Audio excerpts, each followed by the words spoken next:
So you get a call from Burger King, and they're like, our fucking CEO is 9 years old. Like, we're fucking crazy. Like, we're going to disrupt the hamburger industry. You can do whatever you want, fat juice style. And I'm like on the call being like, holy shit. And then I come to them with one idea, and they're like, absolutely not that.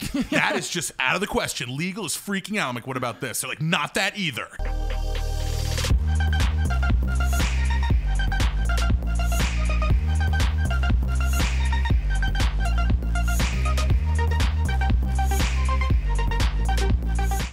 I'm in a thong made of fucking beef jerky. That's fine. You know what I mean? But then I'm like sunglasses during a podcast. Yeah, that's ridiculous. That's disgusting. So many, like, where are you from? You're from Australia. Oh, you said you're from Melbourne? Yeah. Every time an Australian dude who loves my Instagram rolls up me, things get so physical. Like, they're like, grab my dick, put me in a headlock, and be like, you fucking cunt. Like, I found you the fucking best. And I'm like, what's up, dude? Yeah, whoa. What's up, dude? Whoa. It's 2 p.m. Yeah. It is 2 p.m. I'm in a full headlock. Yeah. You are, wow. Yeah. He's like, we're fucking, what are we doing? Immediately we're making We're plans. in a Taco Bell. Can you relax? Totally. It's 11:45. Like, we're at a valet stand. Like, you need to chill. And you guys have no chill. There's no chill out there. No, totally. But bro, before we started filming, you told me that you're only out here for a couple of weeks. You do spend half of the year in LA, but now you have responsibilities back in New York. Tell me why. So started this fucking wine company in like 2015. We had the White Girl Rosé, which, by the way, segue back to what we were just talking about. I get verbally abused by Australians on Instagram constantly. They're like, bring it to fucking Australia. Like, fuck.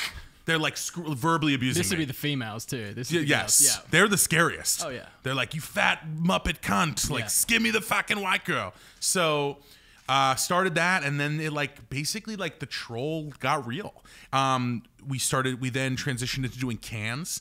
And the cans are 3 of these cans. They're small. They're like 8.4 ounce. So it's like a fucking Red Bull.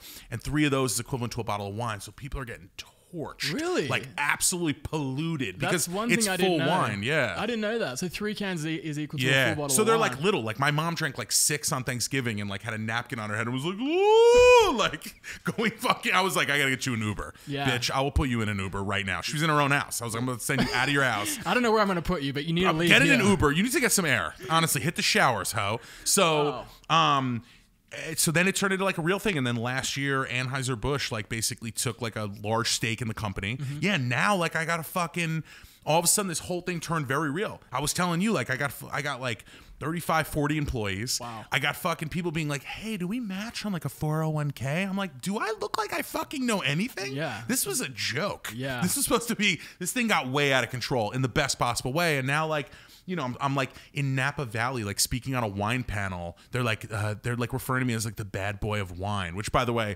lowest bar ever, because there were no bad boys of wine. I picked the easiest industry to be a bad boy in. Yeah. And so this is a real fucking thing. So now I'm in New York all the time in the office, giving people dental insurance.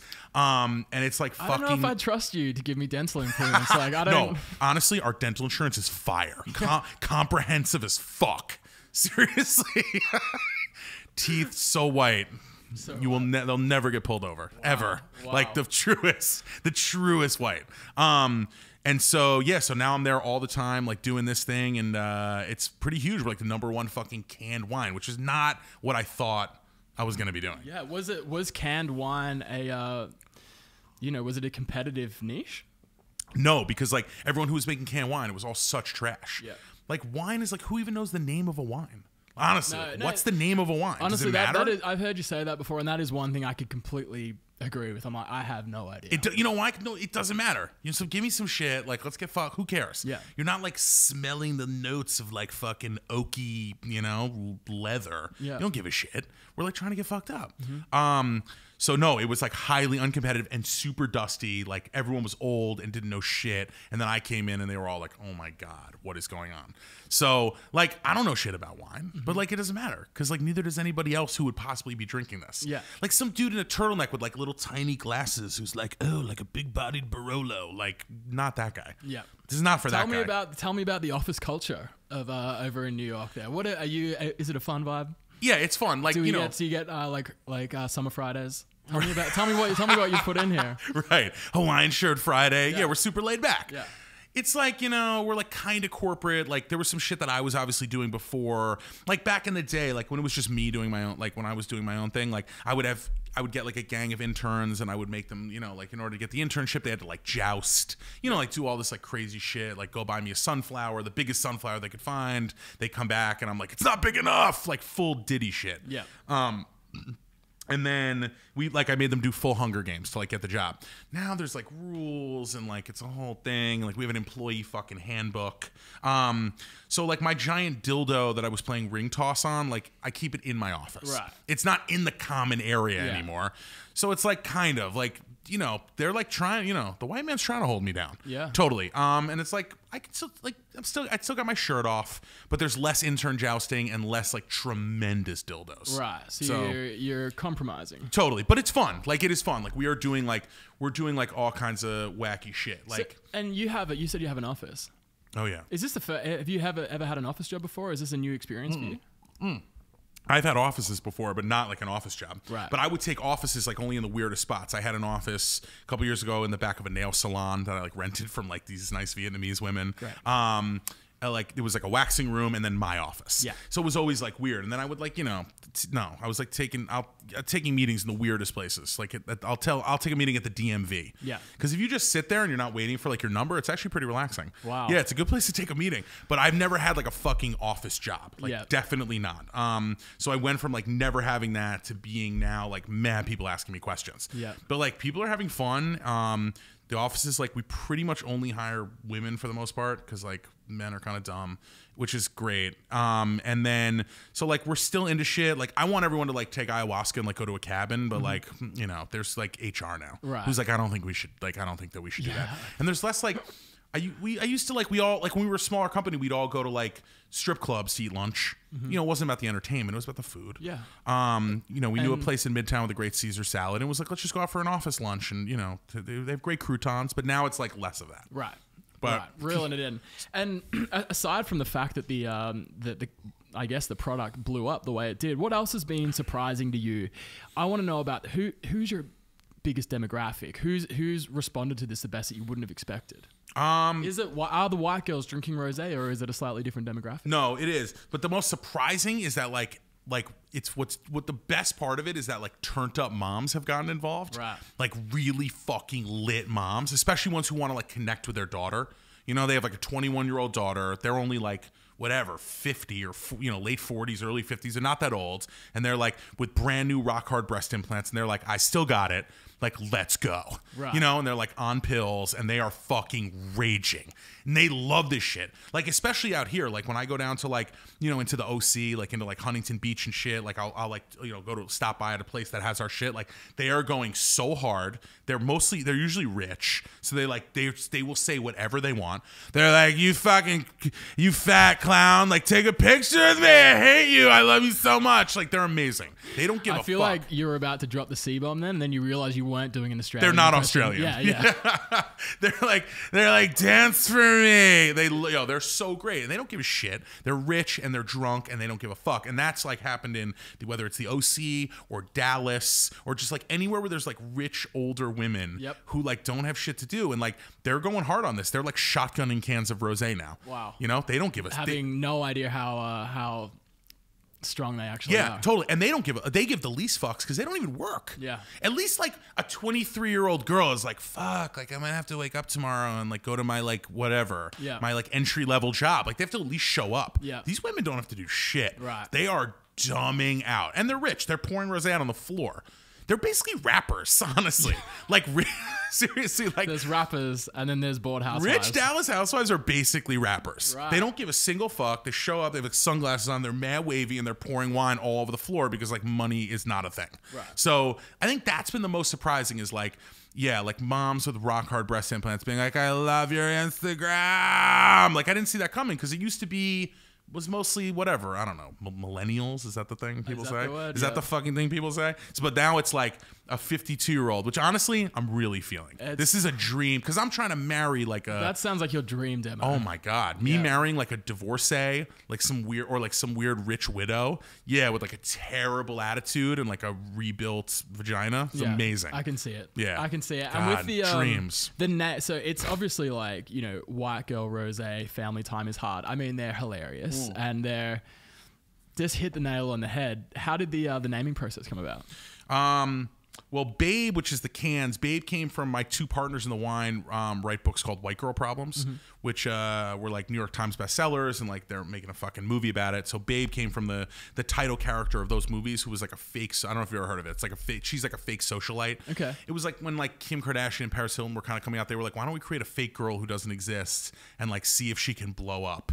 So like people didn't know she wasn't real. So like she would write books, and then like they would book her for club appearances, but she's not real. It's two Jewish brothers who like write the books. Wow. And then she would like never show up, and then they'd be like, she's such a diva, like we love her, but like she didn't exist. So they were basically trolling everyone. So those were like New York Times bestsellers. So we got the name Babe from that. And then White Girl Rosé was just straightforward. Like, it's the same thing as like fat Jewish, like just a fat Jewish guy. Like, keep it like, let's just call it like it is. We put the fucking demographic right on the bottle. Yeah. We were just like White Girl Rosé. Like, this makes sense.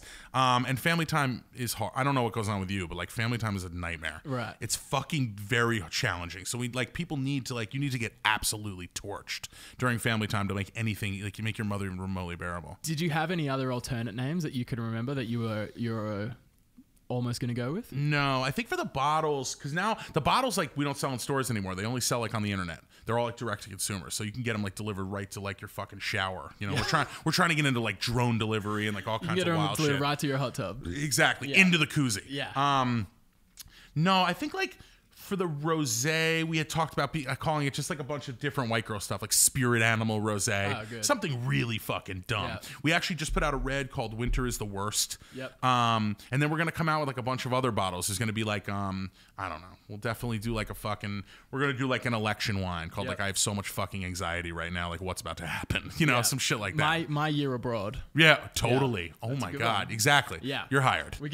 You're fucking hired. We can tap into that. We have no like hot Australian guys, honestly. Dude, so let's fucking do this. I will move. It's New York, right? Yes, it's New York. I'll give it a crack. So the cans, there's like Pinot Grigio, there's fucking rosé, and then there's we have a red with bubbles that just came out, and we're coming out with kegs. Yep. So that literally was my next question. Tell me about this. Yeah. So finally, there will be rosé keg stands, which is what my contribution to the world. Yeah. Because like we've needed to have rosé keg stands. You've never been able to do one. Is there any like legalities with that? Like, is that sweet? Like you can just. It's unclear. It's really unclear. Right. I'm not positive. Uncharted territory. I'm not positive. I do not know the answer to that question, but I know that like we do like a ton of tailgates and shit like that. So if I can get the girl named Jen, who sucked that dick in the piazza in Italy, to do a rosé keg stand, I've done my job. Yeah. This is what I do. It's my gift, my craft. I don't know if this could possibly fail.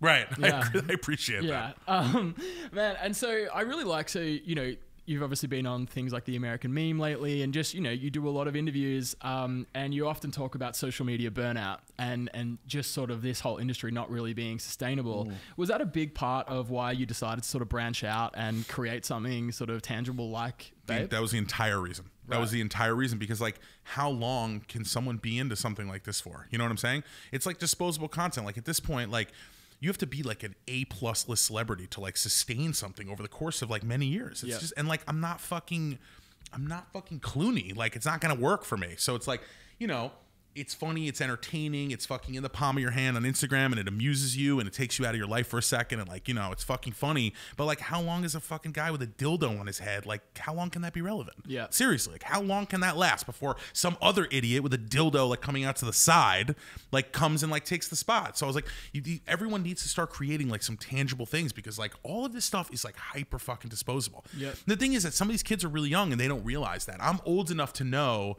that like this shit won't last, but some of these like influencers and shit, like they think it's going to go on forever. Yep. The problem is that the market is so hyper saturated, right? There's no barrier to entry. As many people can be influencers as they want, right? So as the number just keeps growing and the you know the amount of influencers keeps increasing, the value of each one decreases. It's just completely oversaturated. So I was like, I got to create something that I like take with me that's going to like last past me, something physical. Plus I think real life will probably get hot again because we're all getting into this burnout shit. You know what I'm saying? I think real life will probably get hot again. Yeah, like seriously, like people are gonna start like doing too shit. good. Because like right now, it's just like I said it in that movie. It's like you're looking at your Instagram and it's just like fuck. It's like how many times can I look at like your your juice cleanse and your fucking acai bowl, like your 5K, how many times? Your sunset. How many fucking times before it's just like yo, I can't do this. Like let's actually go out.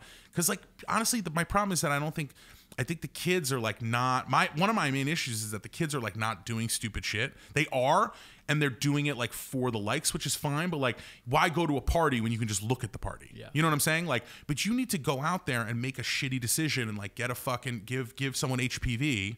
You know what I mean? Mm-hmm. Or if you're a woman, get HPV. Like you need to like have those experiences in order to like fucking make you a real person. You need to make some terrible decisions, and like you can't do that if you're just at home all the time. I'm not even like an old wash dude being like, get off your phone, like talk to people. Pretend it's 1993. Fuck that. Go out there and make some shitty decisions like in real life, because like it's not going to happen while you're at home. So I try to throw real life events and create real things. So now I like, I'll throw like a big fucking free rave. I did a music tour last year, and I got all my like fucking DJ friends, Diplo, Dylan Francis. Behavior. Yeah, exactly. To like play these shows. Everything was free. The tickets were free. Everything's free. Everyone's getting completely fucking absolutely fucking torched, and like making bad decisions and like not being at their house. Yeah. Like, I don't care if you're on your phone, fine. It's not about that. We're not on like a digital cleanse. Like, fuck that. But like, just balance. Right? Yeah, exactly. Yeah. So that's why creating something real was like so fucking important. And like, I'm trying, my mission now is to like, cause I'm not like I'm not trying to like help. That's not my thing. Like, but like now I'm like actually trying to like, help some of the younger people, because everybody like wants to fucking build something huge, but no one wants to like do the shit that's no one wants to do the work. So people look at me in like a kiddie pool, like pouring fucking rosé on myself and being like, look at this fat adult baby. Like, how easy is this? And they're not wrong. I am a fat adult baby, but it's not actually easy. Yeah. And that moment that you see of me pouring is only the end. Like, I'm at a fucking sales meeting in Phoenix with like some fat guys who like distribute wine at 7 a.m, and they're like, you can sell wine on the internet, and I'm like teaching them about it. Yeah. And like everyone's just so caught up in the end result and that momentary piece of content that no one wants to actually do any work anymore. So now I'm like raising money and like trying to like help because a lot of these kids have like fire ideas, but they have no idea how to actually build a brand. Yep. So instead they take money from the brands at like a fraction of like what they should be getting. If they created it themselves. Yep. If they actually create it themselves, not only will they make more money now, but they'll have something that'll take them past like when all this shit like starts to crumble, which it will. Do you remember a point when, was there a pivotal moment or just point where you went, I've got to create something? I was really early on it. Yep. I was like, in like 2015, I was like, yo, I could already see the wave coming. The bubble was like in its earlier sort of, it wasn't as, it will pop. That was early. Now people are like starting to get it, man. People are scrambling, being like, fuck, the value of a post is going down, or the value, whatever all these people do. I don't do any brand deals. I don't do any shit like that. I just want to like, all these people now are like realizing that like this isn't gonna last forever. Yep. Look, there are some like influencers. I mean, that word is just like whatever, but like who have jobs and they do this shit on the side. So like, okay, get money. You know what I mean? Like if you were like a veterinarian who on the side is like kind of an insta hoe. Yeah. You know what I mean? And you can like it. get some weird like tummy tea deal. Like, get money, girl. Like, go off. But like, if that's gonna be your job like forever, like, no.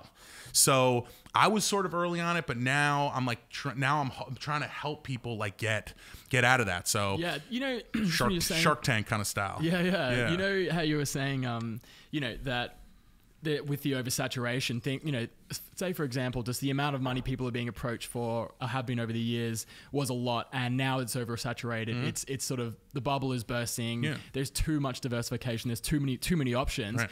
You said this then that you don't do any brand deals, but I'm sure you get them offered to you all the time. Are you seeing more money or less money right now? Honestly, I don't even really get to the stage. Yep. And honestly, I don't get approached as much as you think, because like I do fucking interviews like this and they're on some like, no. They're like, this guy clearly doesn't want to do shit. So a lot of them don't approach me anymore. Right. And I don't even really get to the point to talk about money with them unless like, even if I wanted to, even if I got into the conversation, would be like, do I have full creative control? Can I do whatever I want? You know what I mean? Because I want to make it as like, the thing is there's so much noise on the internet, right? Like for something to actually cut through, right? When you're scrolling, like everything, it's become like, isn't every day kind of the fucking same? Yep. It all feels the same, right? Like I don't know what day I'm looking at. It's all like just this giant fucking hamster wheel. So I'm basically like, if I was gonna do this, I need it to be like super fucking like it's gotta cut through the noise. I need people to be like, holy fuck, whether they love it or hate it. With Madonna, what is going on? Yeah, exactly. It's got, even if you're like, this guy's my fucking hero, or you're like, this guy is the most garbage human ever. I need to have at least your attention for a second, because all this shit is so fucking disposable. No one's even really, it's not resonating. So. And, you know, a lot of the brands like to pretend like they want to do crazy shit, right? Everyone, like, every brand has like some guy being like, I'm a disruption, you know, we're like marketing disruption gurus. And then I pitch them one idea and they're like, that is too crazy. They're like, absolutely not. Every brand loves doing this. You get a call from Burger King and they're like, our fucking CEO is 9 years old. Like, we're fucking crazy. Like, we're going to disrupt the hamburger industry. You can do whatever you want, fat juice style. And I'm like on the call being like, holy shit. And then I come to them with one idea and they're like, absolutely not that. That is just out of the question. Legal is freaking out. I'm like, what about this? They're like, not that either. I'm like, here's a third thing that's much less crazy. They're like, I don't know. Actually, no. And I'm like, so do you guys want to make something interesting or not? Because if you just want like a branded post where like someone does something, then like, you've got the pick of a billion fucking people. So I don't even get to the money. So I don't know. Yeah, right. I would like to ask some, you know, I'd like to ask some like, you know, I don't know, some girl on like Vanderpump Rules. I'm interested, like what kind of like brand deals these people are seeing now. Cause I don't know. Cause I honestly think the brands are wisening up. Because that's the other thing is like, it's interesting to be on the other side of the fucking spectrum now, because now I'm a brand owner. Sure. So we have like 1,000 influencers that we employ for the wine. Right. And like, you've got to assess what, you know, getting your bang for your buck. It's like totally. how like what demographic of their like. No, and they're trying to use my own. I'm like, dog. I'm like, listen, honestly, I invented this bullshit. They're coming in trying to hit me with some metrics that I made up that aren't real. You know, they're like, I'm getting Sunny to like 100 KPIs per. I'm like, no, stop. Like, first of all, none of this is real. Yeah. Like, I invented this, and like, I was one of the first people to set a high rate for this kind of stuff way back in the day. So I'm like, don't hit me with some metrics, because at the end of the day, all that matters is conversation. I look through your comment section. Are people talking? Are people interested? You know what I mean? Yeah. It's actual conversation. The numbers don't mean anything. So like, it's interesting to see them like try to pitch me on like why the ROI is there, and I'm like, no, dog. Yeah. I made this game up. Right. Absolutely not. I am work. So, right. As the kids would say. No doubt. You're like, it's like there's so much pressure out there. It's like you know, even like Kanye tweeting about how we shouldn't be showing follower numbers because he was drawing parallels with showing how much money you have in the bank and all that. People are attributing their self-worth to their following number, and there's become so much importance on it that people are just like they're literally panicking and doing things like that because they feel they need to, and that kind of sucks. You know? Right. Totally. Yep. Kanye has, for the most part, like has had really stupid shit coming out of his mouth for the last 6 months. Yep. After being like right for 10 years before that. But like one thing he has said in that time frame is that thing, and that was right. It was great. It's fucking not real. It's just not a real thing. It doesn't matter. Like the system is manipulated. It's all that's it. And guys, like, I mean, I didn't, you know, people like you and me, we didn't go to high school with Instagram. You know, can you imagine being in high school and that being an element of how many followers you had in like year 8 or 8th grade or honestly, like again, like I'm not. That's got to be doing some psychological things to the youth right now. Honestly, I'm not one for feelings. Like I think feelings are pretty wildly overrated, but like I actually genuinely am worried like about the kids, because I think about me, because like everyone just is like, fuck, like these people are living their best lives, but like newsflash, like everyone's unhappy, right? And like nothing is as it appears. So it's like, I know as a fucking man in his 30s, I'm confident enough to like ultimately know that no one's happy and that like they're not living their best life and they're literally creating narrative like on their vacation or on whatever it is. Like nothing is actually as it seems. And even I'm fooled by it sometimes. I'm like, fuck, these people are killing it harder than me. Yeah. Imagine if I was like 12. Like, what the fuck? Like, these kids must feel like fucking crazy. They must feel seriously lesser than, because they think everyone is living their absolute best life. So I'm like here to tell you that like no one is happy.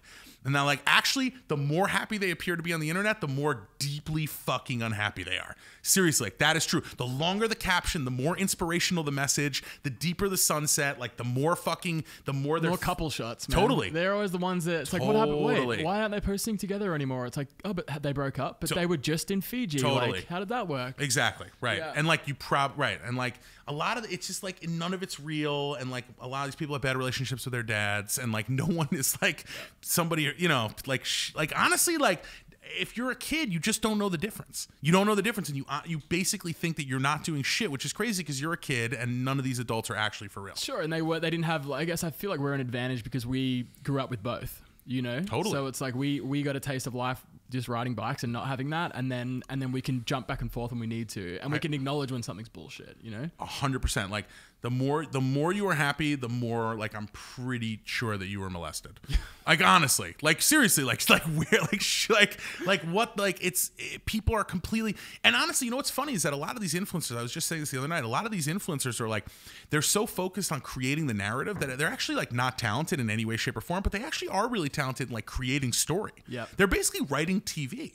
Like, but for their own lives. They're scripting and sculpting like an actual existence, which in itself is kind of a skill, just not the skill that they think they have, which is like DJing or whatever like garbage shit they're actually doing. Right. So like, I don't know. Should I start like talking to kids? Should I accidentally like start helping people? I've learned a lot. I think you should. Yeah. I honestly think somebody needs to tell, because if I was 14, like I would not know the difference. Yeah. Like, and sometimes I'm like, damn, this person is killing it. And like, I definitely know better.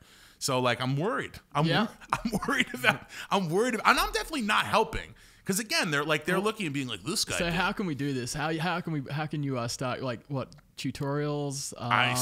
Some shit. Keynote speeches. What are we thinking? I'm gonna start an influencer university. I'm gonna start a university for like University of the Internet. That would be great. Like honestly. Teaching you like what the fuck is actually going on, because the whole thing is like a giant illusion. So I don't know. Should I like speak at my high school? I don't know. What am I supposed to be doing? I don't know. We'll how do I help? We'll continue this conversation. But something needs to be done. How the fuck do I help? I will also say, just in general, if you're listening to this, I have a long-standing thing that I've talked about, that if you invite me to some shit, schedule pending, I will fucking come. I don't care if it's your prom, your fucking bar mitzvah, up to your quinceañera, your uncle's funeral. I will be there. If you like whatever you want, if my schedule allows, I am down. I'll officiate your gay wedding, whatever you need. So I believe it. I'm trying to get in touch. That's the thing. I'm trying to like merge IRL and URL, a little in real life and a little bit of internet together. Like I'm a real person. Like when you meet a lot of people who run these types of accounts, have you ever met someone who runs like, I know some people think of me as like a, like a meme account. Curator? Like, whatever. Never met any of the people who like run some of these other accounts? Not really. They're like actual fucking mutants. Right. Like they're on some like, I live in my mom's house. And I'm like, aren't you funny? Like, weren't you supposed to be like funny on the internet? You know what I mean? Yeah. So I'm trying to like meet as many people as possible. Have you met Fuck Jerry? Yeah, one time actually. What's he like in real life? He's kind of an autistic like Persian guy. Right. He's fine. He's not funny. He's like a nice guy. I guess we had met years earlier, but I was on like so much ecstasy that I didn't remember. Like literally, I was deeply like, I was at Coachella, like basically like dancing with my arms in the air, like completely disrespecting myself. Right. And I guess we had talked, but I did not remember that. And then recently I met him again, and he was like a super nice dude with like a kid and like a normal family, but like the guy's not funny, right, like at all. He wasn't engaging at all, which is why you don't see him like in real life. He's not trying to put himself in front. No, right? And a lot of these people are just like trying to make money. Like that guy has an office full of people like mining content. Like you just hear like the clicking of computer keys. Like I don't give a fuck about Instagram, not for 1 second, and I never did. It was just like a fun thing that I was doing that like happened to work, and I just kept going with it. But I'm not like, I don't have people like mining content. Mm-hmm. You know what I mean? Like if I see something or hear about something that's funny, I fucking put it up. Yep. It's like not that serious. Like my business is like fucking wine, and like real shit, like throwing fucking weird raves and like, writing and like talking to fucking Australian dudes who sort of have dick lines, but Yeah. sort of don't, I guess. So it's like different. This is not like an internet business. And I think while everyone else is creating 2 Instagram profiles and 3 and 5 and like quadrupling down on digital properties, like I'm trying to make real things that like people can fucking touch and shit like that. Like real actual. I like how you just tapped out halfway. I'll get some coke with you right now. We could start a business. Yeah. Seriously, get some coke within 30 minutes. We're like, we have an LLC. We'll be fucking ready to go. It's done. I'm down. So how much, tell me about the day-to-day life of a typical day for you. How much time are you allocating to wine? How much time are you allocating to your Instagram account? It's pretty much at this point, it's like all just wine and then just like some other ridiculous stuff. Zero to Instagram. That's the thing. Even though you run one of the biggest meme accounts in the world. Honestly, I never put time into it. I never did. I didn't think, because I never thought that was like, it was that really important. Like you're doing a good job because you do upload. Like the Instagram stories, like you upload like very regularly. Like, my story. I've really gone in with story because like I think it's pretty interesting and like I don't know. It's just like whatever, I try not to go too hard because like when your dashes get too small, like no one's happy. No. No one needs your tiny ass dashes. No one needs live Coachella footage. Yeah, right? like no one fucking needs it. So at this point, it's pretty much all wine, and then like I do like a lot of plus size modeling stuff. Yeah. And some of it's that's absolutely serious. That's not even a joke. No, and I love that. That's completely serious. Yeah. So I just shot some weird like Danish fashion magazine with like a guy with like weird tiny glasses crawling on the floor, like taking my picture, being like yes, and like me wearing like some wild shit. Like I'll walk in Fashion Week, and like I was basically the first plus size model. I was the first plus size male model. I was repping for Shrek Bodies always. So I basically do that, and then just pioneering in every element, every aspect. I really appreciate that. Yeah. And then I guess also the other thing now that I'm doing is like starting to meet with these kids. Like I'll be like, come in, like let me hear your idea. Like I'll fucking, I'll whatever, give you some money or like help you with some guidance, at least point you in the right direction. Yeah. Because nobody knows how to fucking no one knows how to do anything. You know why? Because when I was 19, I didn't know how to fucking build a business, but there wasn't even that opportunity back then. Yep. You know what I mean? We were just like taking bong hits and like looking at each other's dicks. Yeah. Like we didn't have just measuring dicks. Yeah. Like no one was starting a brand that I knew at 19. Yeah. Like when I was 19, like that was not even possible. So like, I'm not surprised that they don't know, but I just don't want them to feel like it's easy. And I try to fucking help them out as much as I can. So I'm like constantly talking to fucking, kids, which now coming out of my mouth sounds, I'm constantly talking to kids about their dreams. Yeah. Okay. Talking about Instagram story and just Instagram in general, what's your decision-making process between what goes on story and what goes on the main feed? That's a tough decision, dude. Yeah, I know. I honestly don't really overthink it. I don't really know. It's just, I'm just kind of like dumbing out. I'm just doing whatever. I just kind of go. Like the more it feels like Instagram is business, the more I'm just trying to like do whatever the fuck. And where do you get like? Are people sending you this? Is this stuff you find? Like, I'm getting like hundreds. Where do you mine your content? Oh my god, I'm getting like hundreds of DMs. A lot of what I do now is just like, it's basically just pop culture stuff. Like I'm not looking at memes. I'm just like finding like, we're just like people that I'm with are talking about like Ben Affleck's back tattoo of a phoenix, which we've all in here seen. Yes, and like let's just talk, like then I'll just put that up like with a caption. Like it doesn't need to be like a meme, you know what I mean? It's just like shit that people are talking about. I've basically become, it's like it's just like fucking pop culture commentary because there's constantly like something to shit on and something to go off about. That's it. I mean, obviously you ran into legal problems a few years ago about like, the allegations of stealing content, but what I've been following you for years for is your commentary. It's like, great. Sometimes you might have seen the meme before, but when it's paired up with what you have to say about it, it's a whole other beast. You know what I mean? I completely agree. And that's the signature about it. Totally. Yeah. It's just like my voice and like what I do, but it's like, it's at this point, it's become completely fucking boring. Like the feed is just like, my feed is horrible. I don't know what's on your feed. It's not as good as yours. I don't know. What are you following? Oh, what am I following? Yeah. Oh, I follow you. Have you heard of an Australian account called the Batuta Advocate?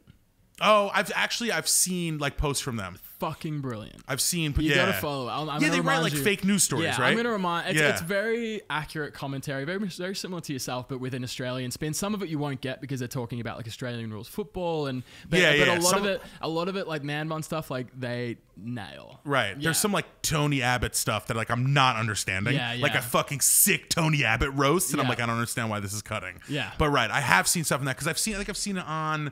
What are those the shitbags who have that blog? Brown Cardigan, you know those guys? Yep. Those guys are so stupid. Yeah. Those guys are the dumbest. But they're like, it's funny because like I just look on there and I'm like, look at this Australian fucking hipster moron. It's really funny. You guys have some real like, it's a some very real kooks over there. It's a real dry sense of humor. Like, yeah, it's good. It's good. It's good. What about you? What are you following right now? What are you really liking on your Instagram? Well, I kind of invented the TSA account. Because the TSA has the sickest content because they put up like everything that like they take away from people. Oh, right. Yeah, you would never believe. I didn't know about this. Dog, you would never believe the shit that people are trying to get through TSA. Like motherfuckers are like, they're taking away like a duffel bag filled with just loose guacamole, like just the actual guac, or like 30 ninja stars, or like a battle axe, or like gasoline. What's the handle for that? I think it's just at TSA. Perfect. Just straight up just at TSA.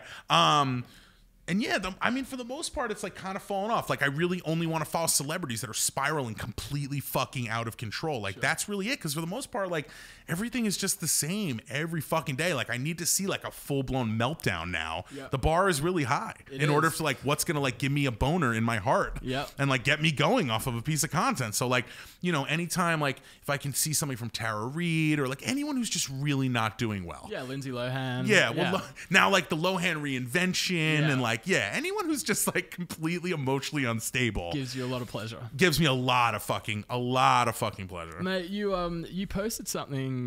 Actually, no, I saw in an interview you were talking about. So when you were 17 years old, you're in London on a school trip, and you got a Sherlock Holmes koi fish tattooed on your arm.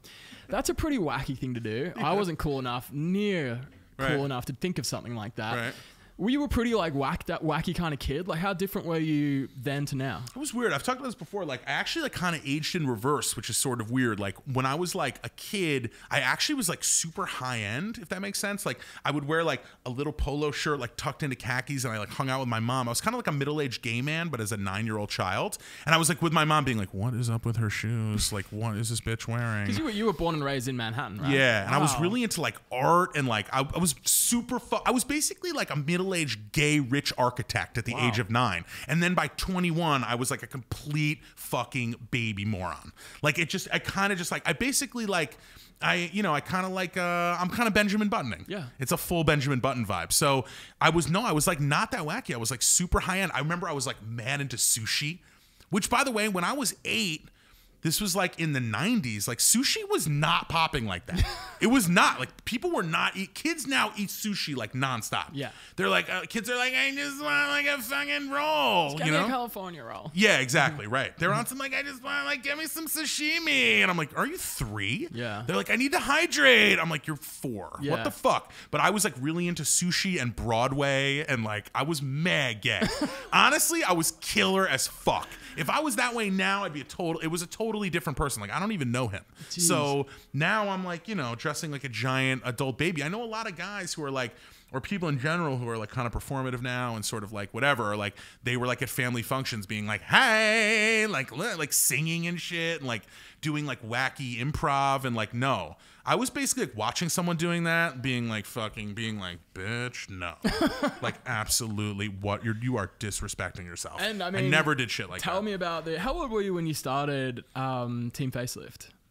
I was in like my early 20s. Right. So I mean, I don't know. Do many people know? Oh wow, you did some homework. I go deep. Oh, you go deep. I go real deep. Okay. So do a lot of people know? Like, is there many people that know that you started out as essentially as a musician? No, it's people of like a certain age that were in a certain scene. Like, if you ask somebody like out here who's like in their early to mid 30s, like, do you remember Team Facelift? They might be like, oh shit, like I put coke in my butt and like went to a Team Facelift show at Cinespace in like 2008. Yeah. Like the kids, not really, but actually recently it's kind of and Team Facelift like never really got where I needed it to get for various reasons, but recently actually we've been credited as like kind of being a little bit influential in like laying comedic rap, yeah, right? and also kind of laying, even more than that, like laying kind of some of the groundwork of some of the shit that exists today, whether it be like Odd Future. I remember like a few years ago, like Riff Raff, and even like, because we were like rapping about wild shit, like no one, like a couple like Four Loko and that, right? Like, a couple years ago, like I remember like I met I was like Tyler the Creator, and he was like talking about, oh, this and that, like, you know, I suck my boys' dicks and this, and I was saying all this wild shit because like there wasn't a lot of that in rap. Yeah, you think of 10 years ago as not that long ago, but like in rap years it's basically 100,000 years. Yeah, and people were not down. Like And I remember like saying, like at that time when I heard him say that, I was like, yo, just so we know, I'm not trying to sound like a bitter like OG, but like I was the first guy to rap about sucking off my boys. Yeah. I just want that to be remembered in like the fucking historical context of like how rap went. Yeah. And the kids now, like everybody like we rapped about like depression and like being centaurs and blowing each other. And at the time, no one was feeling that. And it was weird because we signed a record deal and we were playing like kind of hood shows. Mm-hmm. Like I remember coming out in Texas and we were playing a show with like Bun B and like Jadakiss, like a bunch of like rap guys. And I came out in a fucking bulletproof vest and a thong with Timberlands on and was like, yo, what up? And people were like, no. Yeah. The crowd was like, absolutely no. I do not like this. And now it's like the kids have seen everything, but that was like that was before like we just like went too far. Yeah. You know what I mean? And now it's like, you know, everyone is like rapping about being a centaur and like wearing a thong and a bulletproof vest, kids would be like, seen it, over it. Like nobody would care. But at the time, people's minds were blown. So it's nice to know that we had like a little bit of an effect of like things are weird now and we were kind of a part of the early days. The fact that you got signed, like, and I mean, that's pretty damn impressive. Like, yeah. that was just the early start of your career when you were just feeling it out. Like, we were hey, really music, dumbing out. Hey, acting. Hey, this. Right, hey, right, that. right. You know, it's pretty amazing that it's like, you know, bro, there's 10,000 unsigned bands in LA right now. You know, it's a pretty big deal. I appreciate that, man. Yeah. Touch my hand. Let's touch hands. It's nice to touch. You guys can't see this, but we're touching hands. Well, that camera will get it. I'm peeking on Molly. So, you can see this. Oh, okay. I was completely wrong. We got a 3 camera. Okay.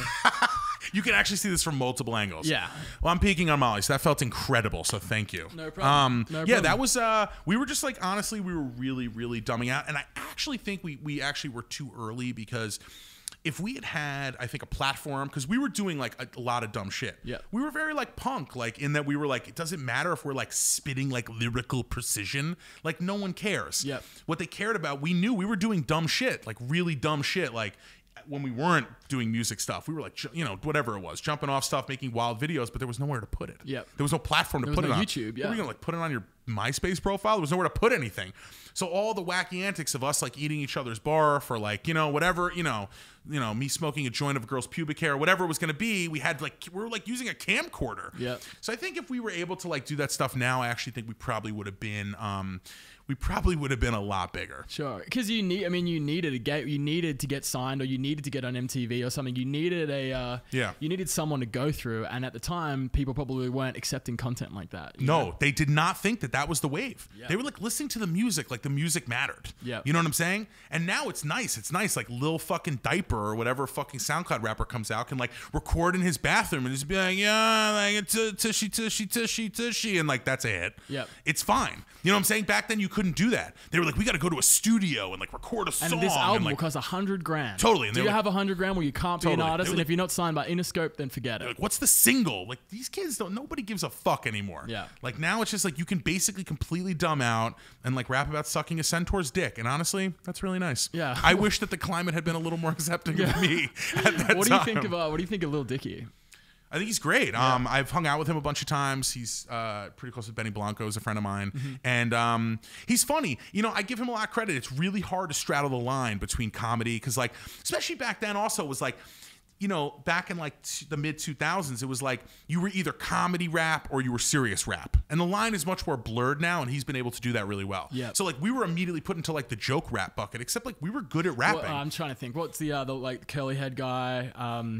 I'm blanking on his name. Weird Al. Yeah, Weird Al. Right, like, exactly. Is that the type of bucket you're talking about? Kind of. It was more like you were either the Lonely Island, right, where you were like, I jizz in my pants or whatever. Dick in a box, yeah. Right, dick in a box. Or you were like rapping about like selling crack to a baby. Mm-hmm. There was like no in between. You were either joke or you were serious. Yeah. You know, and like being white and like rapping about like relatively ridiculous shit, we were basically just dropped into the joke bucket. Yeah. Which we weren't really. And I think now guys like Lil Dicky are like able to kind of straddle the line more, where he can like make a fucking song and it's really good, but he's like rapping about like financial responsibility or like switching bodies with Chris Brown. Yeah. And that shit is funny. He's able to like saving money. Yeah. Yeah, he's able to like work the right, like financial prudence, and like he's able to fucking work that line. So Yeah, he's really nice, and we've spent a lot of time talking about we have very similar penises. Yep. Which really brings us, it's sort of a bond that we share. Yeah. Yeah, we both have sort of champagne. You don't find that every day. Champagne cork shaped. Yeah. Yeah. It's All right. nice. And what is your so obviously your parents have to be used to your Benjamin Button lifestyle. Right. How's your how are they handling it? Like what does your dad think of all this? They're actually like, my parents are interesting. They're kind of actually doing a similar thing. They had a full reinvention. They were both like they're both doctors, and like they were like, Really? yeah. Right. By the way, just so you know, as rule of thumb, if your parents are doctors, you either get a doctor or you get whatever this is. Yeah. It goes one of two ways. Yeah, you're a doctor or you you're get a failure. giant fucking moron, or you get an actual surgeon. There's no middle ground. My brother literally works at the Pentagon. Right, and he's like a bodybuilder. That's right? what I'm saying. Yeah. it's one or the other. Like Right. you don't get anything in the middle. Speaking of which, there was like in the American Meme Netflix special show, whatever series, whatever.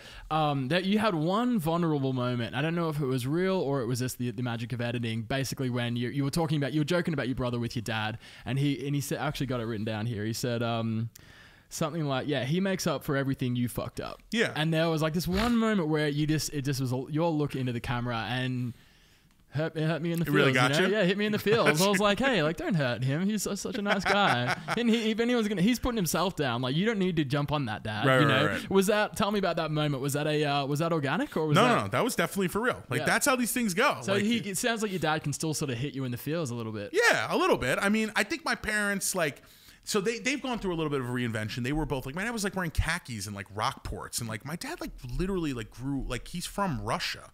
Like he had a beard when he was 3. He does not understand anything that is going on with any of this. So like he, I don't think that like, and they're going through reinvention because they were both super like kind of normal. My mom was always kind of funky and like hung out with gay dudes, but like they moved to New Mexico actually about 10 years ago, and like they've gotten like super weird because like I guess as soon as you move out there and you're like in your 50s or 60s, like let me tell you, people in their 50s and 60s are turning up in Santa Fe, New Mexico. Yeah. And then like my ex like went to the this is like way too much information, but my mom like went to a spa with my ex, and I guess they like got naked.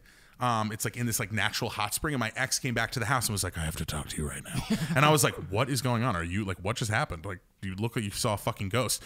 And she was like, took me into a room and was like, do you know your mom has like your mom's navel's pierced, like with an emerald gem? And I was like, what? And she was like, and her vagina's fully shaved. And I was like, what? Like, is my mom a freshman at Michigan? Like, what is this? I don't understand. Yeah. So, like, they're now getting super weird. They're wearing fucking denim cowboy boots with rips in them and, like, doing a fucking J, smoking a little J and, like, getting super fucking weird. Wow. So they're actually, like, in a full reinvention period. And now I've got a fucking office job. We've basically switched. Yeah. So I'm calling them being like, oh, like, my employee wants to know about their 401k. My dad's like, chill out, dude. Like, just let it ride. And I'm like, shut the fuck up. Like, shut up. Like, what is this bullshit? Like, he's wearing a dream catcher, like, over his face.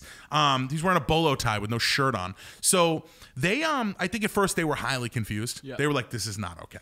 This is not okay. I remember my dad, we had done a photo shoot for Team Facelift where I was wearing a Burberry woman's bathing suit and I was holding a handgun. Which, I don't know, seemed like an aesthetic at the time. It was a mood. I don't know, 2008 vibe. And my dad, like, I guess found the stuff like in a bag in my house, like it was wherever it was, and he literally just came up and was like, there's a Burberry woman's bathing suit and a handgun. Like, what are you, like, literally, like, are you a homicidal homosexual? Yeah. Like, what's actually happening? I was like, it's branding, man. You don't understand. And he was like, get a fucking job. And I just don't think that, like, a dude from Russia who had a beard when he was 5, who, like, worked in a factory at 8, because I guess you can do that over there, like, is going to understand why any of this is going to work. So I don't like hold it against them, but they were just like, this can't work. They were like, do your fun rap thing, like wear your Burberry bathing suit, like rap in your group, and then you'll go get a job. Yep. And I was like, you guys don't understand that like this will become, like the internet has changed everything. Like soon, like they weren't seeing the vision that like, you would be able, people, you could start a company now that makes monocles for dogs. Like anything is really possible in 2019. So they didn't get it. Now they're like super fucking into it. Yep.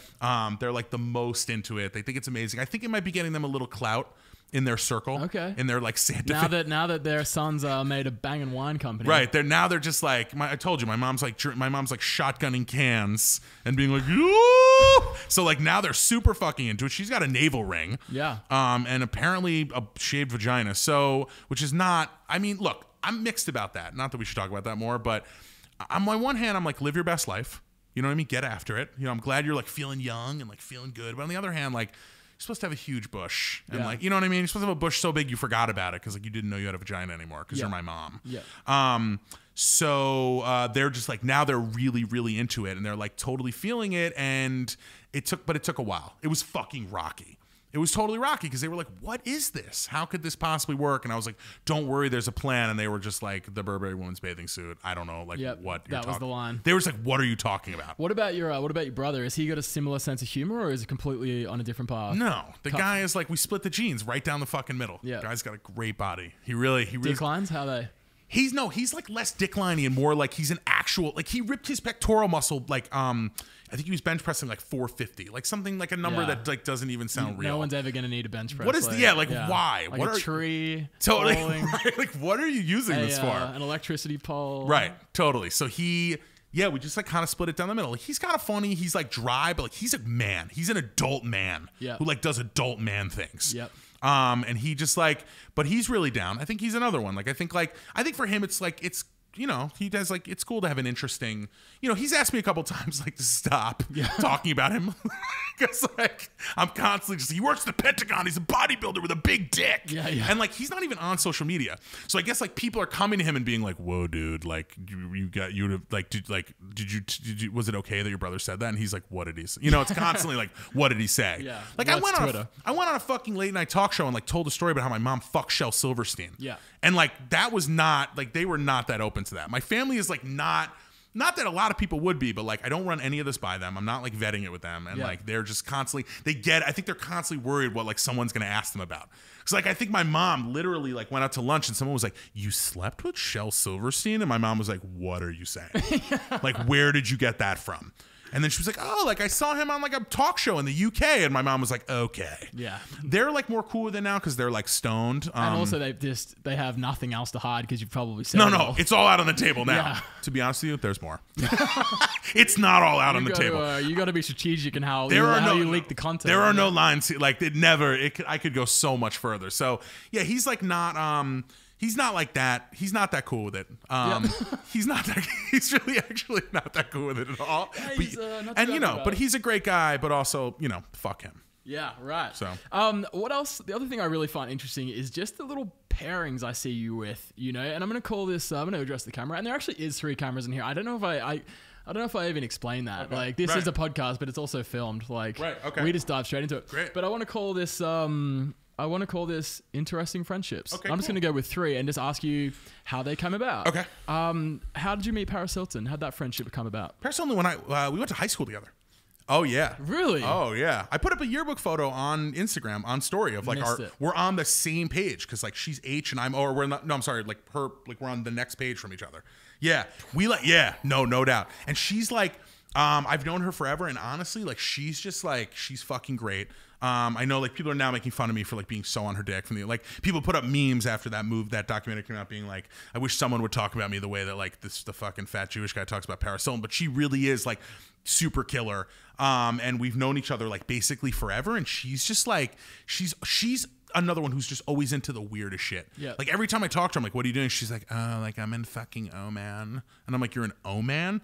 She's like, yeah, I'm DJing in Yemen tomorrow night for like, sick. Yeah. She's like for the Sultan, and like, I don't know, I'm gonna have like a live falcon on my head and like whatever. Like everything's just so fucking, every time I talk to her, I'm like, what? And she has nothing left to be impressed about. So no, everything's monotone because it's just mundane, like normality, right? Totally. And she gets into the wildest shit. Like she gets into spaces that like people tell her not to.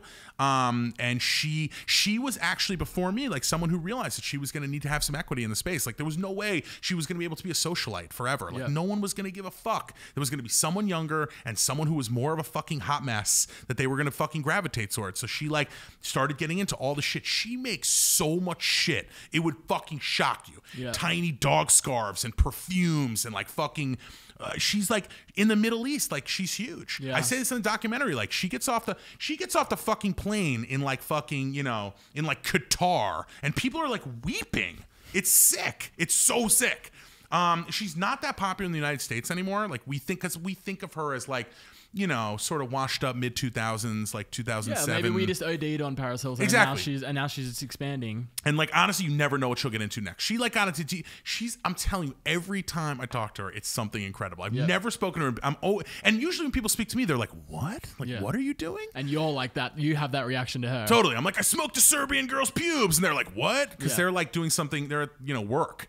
But when I speak to her, I'm like, this is nuts. Like, are you she's like, yeah, I'm like DJing this rave for like kids with Down syndrome, like in like at the North Pole tomorrow night, bitch. And I'm like, what? You're DJing a party for kids with Down, like a fundraiser for kids with Down syndrome at the North Pole? She's dead serious. Like, and right, and totally over it. Like, nothing is like, the bar is just like, there's nothing. There is no bar. There is no bar. Yeah. So that's been going on forever. And she like once in a while, like she gives people what they want. Like she sometimes is like, I can talk to her, you know, sometimes she like comes out of that and like, she's really fucking smart. Yep. And I genuinely like her because she doesn't like feel the need to like tell people she's smart all the time. Yep. She gives people what they want. And I feel connected to that. Like I'm often like, just basically like, if people want a fucking big giant fucking, you know, head dick and like, they want me to sit in marinara, I'm down. I don't need to like be like, look at me, like I know stuff. Like it's mad annoying because like everyone's now like a motivational speaker and a life coach and like I'm always like, yo, why don't you like, you should be on the cover of Forbes. You know what I'm saying? She's like, she sold like $1 billion in fucking fragrances. And she's always like, yeah, it's just like, it's obnoxious. Like, I don't need to tell, like, if they want to come to me, fine. But like, it's kind of smart, really. It's like, she knows what her brand is. And even though it might not be flattering to her, she's smart enough to, you know, to swallow it. No doubt. Right? Exactly. Plus, like, yeah, she probably has like a really nice butthole, I would imagine. I've said this to her before, and she's always like, stop. But she definitely bleaches, and it's definitely like fucking Barada white. It's definitely like fucking... Speaking of which... It's gleaming. My next female topic is actually female as well. I think you just married her, Emily Ratajkowski. Yeah. Yeah. How like what? Like you also did a photo shoot with her recently that I'm going to bring up a picture of right now. How the hell did that happen? Like what? She like... Her and like one of my absolute fucking mans, like my closest mans, like they basically just like they like met and it was kind of hidden from everyone, and then like we went out for sushi and they were like, we're getting married, and I was like, what? So you're good mates with her? Yes. Her fella. Yeah, like for like 25 years. Known this guy fucking forever. So I mean, he's a fucking idiot, but like this, like we just like went out to dinner and they were just like, we're doing this, and I was like, this is sick. Because like they didn't like really know each other that well, and they just like dropped it on me, and then like I was like, is this it? I was basically like, are we trolling? Like, is this for real? And the next thing you know, I'm like witnessing like at the fucking courthouse. But she is like she's Paris. She's fucking smart, man. She's really really smart, and she's got a lot of shit to say, and I think sometimes people like are kind of like adverse to her saying it because they're just like, do what you do. Yep. You know, like look, be, you know what I mean? Like be a fucking 10. But like she got fucking really good ideas and she's super fucking smart. And I've actually become really good friends with her because when they got married, I was like, oh fuck, like, this is gonna be annoying. Yeah. Right? Like now I gotta chill with her all the time. I didn't know her at all. Right. I knew nothing. And like even my like, you know, you just like I immediately was just like, you know, like what? Is she tight? Probably not. Yeah. She's probably not that fucking, she's probably unchilleth. So once I got to know her though, she's really, really fucking smart. I'm not sure people like I feel sometimes like she feels like she can't say the stuff because people don't like want to hear it. It's the same thing for me. Yeah. Like no one wants to hear me talking, you know, they're just like, do a fucking thing. Dance. Just look good. Or, Sure. No, not to me. Yeah. You're saying to her? To Emily. No, they're not like just to like. the model. To the national international model. No, they're like put on a thong and like do a thing. Yeah. So we become like really fucking good friends. We're doing a bunch of shit together. And more photo shoots to come. She probably also has a gleaming butthole, I would imagine. That was actually my segue. I just left that part out. I'm like, speaking of white, other like, females, right. white like the driven snow. It's like the fucking the Pulp Fiction briefcase. Like you open it up and it's like, oh, it's like gleaming. You're like, what is? Oh my god, it's beautiful. This is what I'm ending the interview on. It's beautiful. That's how we're Who's ending. the third person? I was gonna say Madonna. But I'm actually getting the wrap up, but I've never had that before. Giving you the wrap up? Yeah, they must have something. All right, fine. I'll go fast. Madonna's fucking super tight. She's fucking wild. Within 3 minutes of meeting her, she was like telling me about like, you know, giving like a fucking, you know, giving a hand job to Michael Jackson or whatever. You know what I'm saying? Yeah. Just wild shit. Wow. She's like turned up. She gives like zero fucks. She does not care. You would think after being famous for like 40, 50, 100 years, like you couldn't even talk to her, but like we basically became best friends. Wow. Like we had a sleepover in Portugal. Like an actual slumber party. Like she's really fucking sick. She's like really great, and like you wouldn't know that she was like one of the most famous people ever, because like that shit makes you really weird. I've been famous for like 3 years, and it's made me feel weird. Yeah. And I'm like on the Z list. Yeah. Being Madonna for 50 years, you think you were like you know, no one could talk to you, but like we had a full out slumber party and like told secrets and like did exfoliating masks. Wow. And straight up made prank phone calls. Like she was down. She let me go into her phone and make prank phone calls. That's fucking tight. Now we're ending the interview. That is incredible. I don't know about her butthole. Yeah. To be continued. Next not podcast. positive. I'll see what I can Next find out. one.